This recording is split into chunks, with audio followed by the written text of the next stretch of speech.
Welcome along to Upad Towers, and what a great place for us to talk about online marketing from the landlord perspective. And I'm joined by James Davis, CEO of Upad. And James, clearly self-managing landlords are going to be advertising their own properties via the portals, but they can't rest on their laurels. In a competitive marketplace, they've really got to make sure that they're optimizing those platforms, and you've got a few tips for us, haven't you? Indeed. So I think two things to note. There are approximately 150,000 new properties that come on the rental market every month, and 92% of all tenants are looking online. It's a busy little world out there. How to make yours one that tenants will go and view, and maybe they're only viewing two or three, I would recommend the following three top tips. First of all, research your own marketplace. Create an alert on Rightmove or Zoopla, so before your place comes on the market, you understand how other properties are being advertised in terms of their images and the pricing and so on and so forth. The second thing is about images. 92% of tenants are online, but the vast majority are using the Rightmove or Zoopla app to look for the next rental. And something like 90% of the screen is taken up with images. So make sure you invest in really good quality images, especially using a digital camera, an SLR camera, rather than just using your phone.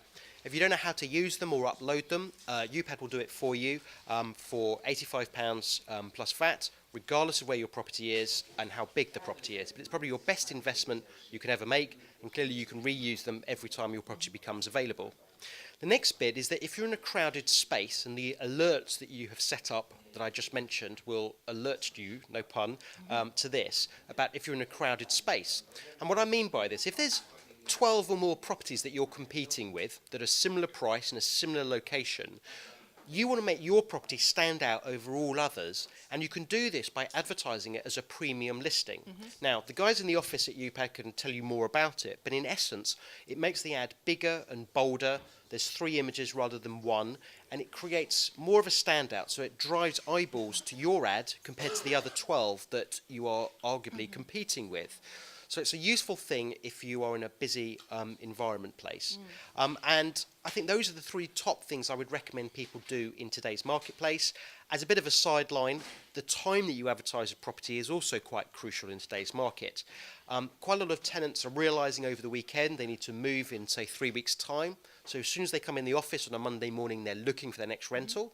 So maybe upload your property details on a Sunday afternoon or first thing Monday morning. And the other big time is Friday afternoon, when people want to organise 2 or 3 viewings over the weekend. So make sure your property is either uploaded Thursday evening or Friday morning, so by the time tenants are looking at those 2 key times, like first thing Monday morning or Friday lunchtime, your property is at the top of the list on that first page of results, because the way the portals, Rightmove and Zoopla, operate is by showing the most recently advertised at the top of the list. Then you're putting yourself in pole position. Combined with some great photographs, you should get your property let really speedily in today's market. Well, those are fantastic tips. Thank you. If a property hasn't let, how important do you think it is for the landlord to go back and perhaps refresh the pictures, change the wording a little bit? Because I believe in this sort of age of instant gratuity and so fast moving, things can start to look stale online very quickly, can't they? Indeed.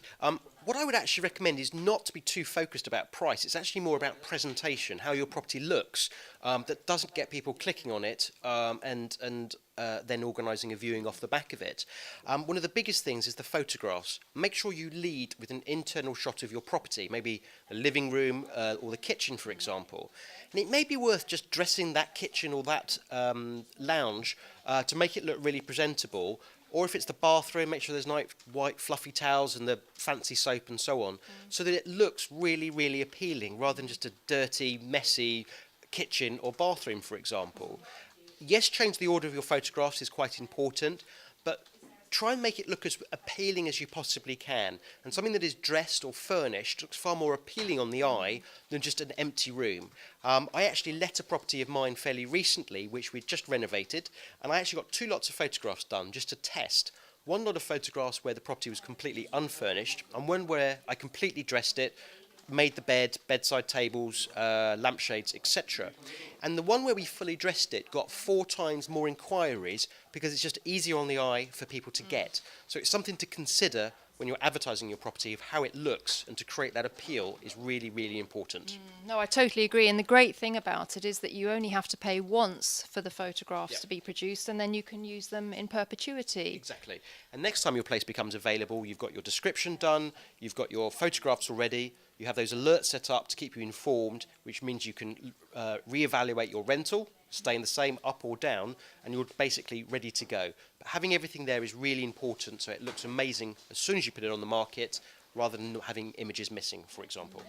And I think to finish, James, one other thing that I would say is that, people, again, we've talked about instant gratuity. That's the demographic of the typical tenant. They want that instant response to things.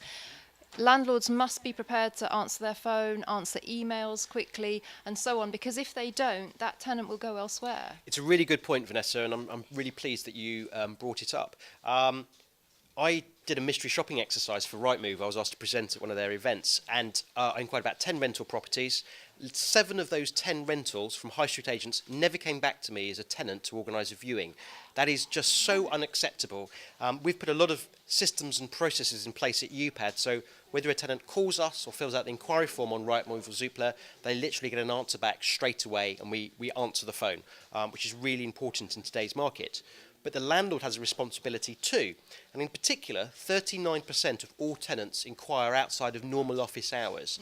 And I think it's imperative that landlords revert back, whether it's a call, a text or an email, straight away.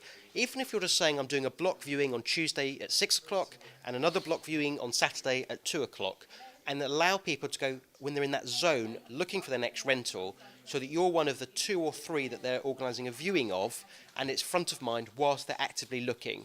If you start waiting a couple of hours, or indeed the next day, which is an absolute no-go, they're going to be driving, in a meeting, doing something different, and you want your property to be one of the 2 or 3 that they're physically going to view, and speed of response is really, really important. Yeah, absolutely brilliant stuff. And I would just finish by saying also to send a text message to your tenants about an hour before the viewing, just to make sure, because otherwise you can suffer from a lot of no-shows because they just forget or they get caught up in something else. And I'm a big fan of block viewings to help with that.